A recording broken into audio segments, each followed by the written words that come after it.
ન્યૂઝમાં આપનું સ્વાગત છે। વાગરાના ઓરા નજીક માર્ગ અત્યંત બિસ્માર બનતા બે ભારદારી વાહન ખાડામાં ઉતરી ગયા।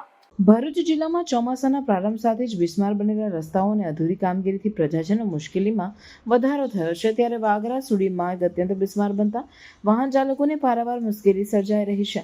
ત્યારે ઓરા ગામ નજીક ભારદારી વાહનો ફસાવાની ઘટનાઓ સામે આવી હતી, જેમાં ઓરા ગામ નજીક બે ટ્રકો ખાડામાં ફસાઈ જવાના કારણે ટ્રાફિક જામ જેવી સ્થિતિ સર્જાઈ હતી। સાથે જ વાહન માલિકોને આર્થિક નુકસાની વેઠવાનો પણ વારો આવ્યો હતો। ગ્રામજનોના જણાવ્યા મુજબ દિવાળી પહેલા માર્ગનું નવીનીકરણ કરવાનું હતું, જેથી કોન્ટ્રાક્ટરે રોડને તોડવાની કામગીરી શરૂ કરી હતી। ત્યારબાદ રોડને આ જ હાલતમાં છોડી દેવાને કારણે મુશ્કેલી સર્જાઈ રહી છે। રોડ તૂટી જવાના કારણે ઠેર ઠેર મોટા મોટા ખાડાઓ પડ્યા છે। હાલમાં ભરૂચ દહેજ માર્ગ બંધ હોવાને કારણે કેટલાક ભારદારી વાહનો સમનીથી ઓરા તરફ વળી રહ્યા છે, જેને કારણે આ માર્ગ ઉપર વાહનોનું ભારણ વધ્યું છે। ભારદારી વાહનો ફસાઈ જવાથી વાહન ચાલકોને પારાવાર મુશ્કેલી પડી રહી છે। રિપોર્ટર કેતન મહેતા, વાગરા। જે રોડ કાપી નાખ્યો છે કોન્ટ્રાક્ટરે, તે રોડ હજુ તક બન્યો નથી ને ગાડીઓ ફસાય છે અને ગામના લોકો હેરાન થઈ ગયા। એ કોઈ બીમાર પડ્યું હોય તો 4 વ્હીલર જાય એ પોઝિશન નથી કે 108 બી નહીં આવી શકે। તમારી ગાડીને નુકસાન થયું છે? અમારી ગાડીને કોઈ નુકસાન નથી। તો ગાડી તમારી ફસાઈ ગઈ છે? હા। કોના કારણથી? કોન્ટ્રાક્ટરની લાપરવાહી ના કારણે? હા, એના લાપરવાહીથી જ ને એને રોડ કાપી નાખ્યો। જમીન બરાબર જમીન આવી ગઈ નીચે, પથ્થર બધા કાઢી નાખ્યા। મારું નામ મેરુભા દીપસંગ રાજ છે। હું ઓરાનો વતની છું। આ રોડ સમનીથી વાગરા લગતો છે। અહીંયા જે રોડનું કામ છે એ દિવાળી પહેલાં કામ ચાલુ થવાનું હતું। કોન્ટ્રાક્ટરે આ રોડ તોડેલો છે ને કીધું હતું કે અમે તાત્કાલિક બનાવી દઈશું। જો વરસાદના લીધે કંઈ કામ થતું નહીં।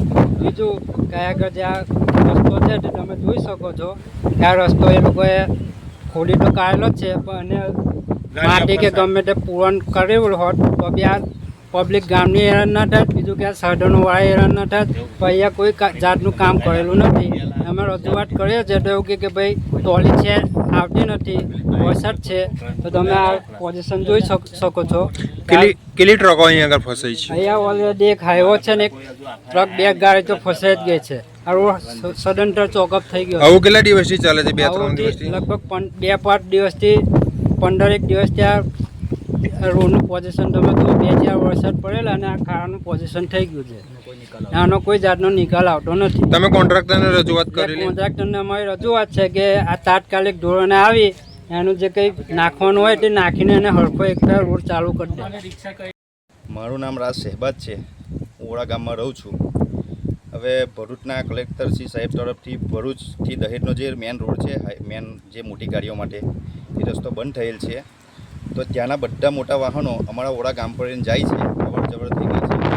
તો અમારા ગામના રોડ દિવાળીએ ચાલુ કરવાનું કામ, તો એના પહેલાં કામ રસ્તો ખોલી નાખેલો છે ને હવે વરસાદ પડવાથી બધી ગાડીઓ ફસાય છે અહીંયા અને ઊંડા ખાડા પડી ગયા છે।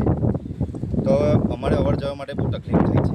આ તમે જોઈ શકો છો મોટી ગાડીઓ, 2 ગાડીઓ ફસાઈ ગઈ છે અહીંયા।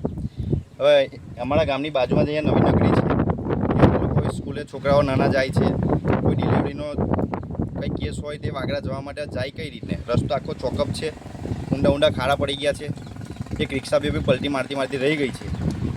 તો આનું કંઈ નિરાકરણ લાવો। આ કોઈ લોકો કંઈ કરતા નથી કામકાજ। બાકી અમે કલેક્ટરશ્રીને આવેદનપત્ર આપી અને આ રસ્તો જામ કરીશું। આ રસ્તાની તમે હાલત જોઈ શકો છો। કોન્ટ્રાક્ટરની રહેશે ને સંપૂર્ણ જવાબદારી કોન્ટ્રાક્ટરની રહેશે, જલ્દી આ રોડનું કામ કરે।